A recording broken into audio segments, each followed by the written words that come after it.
Why are sidebands crucial for modulation techniques? Imagine trying to send a secret message over a busy highway.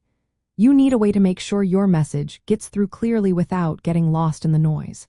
That's where sidebands come into play in signal processing. When you modulate a carrier wave with an information signal, such as audio or data, the resulting signal isn't just a simple wave. It contains additional frequency components called sidebands that carry the actual message. These sidebands appear on either side of the carrier frequency, like twin peaks in a mountain range, and they encode the information you want to transmit. Amplitude modulation, the most common type, the signal includes the carrier wave plus two sidebands, the upper sideband and the lower sideband.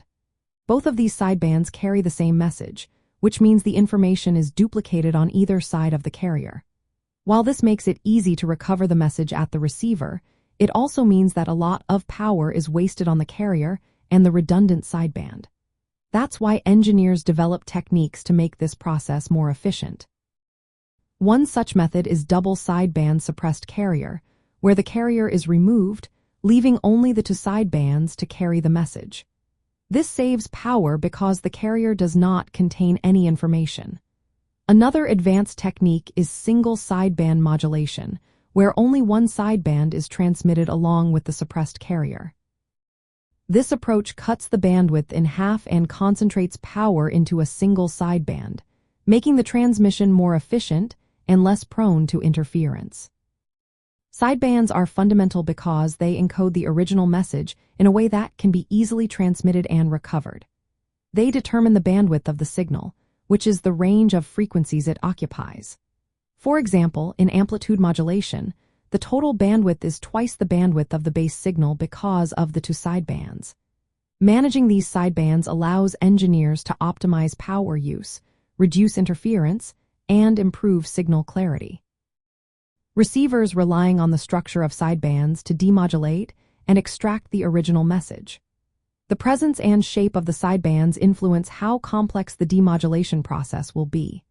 Transmitting only one sideband, as in single sideband modulation, minimizes the chance of interference with neighboring channels and boosts the signal-to-noise ratio, which is essential for clear communication.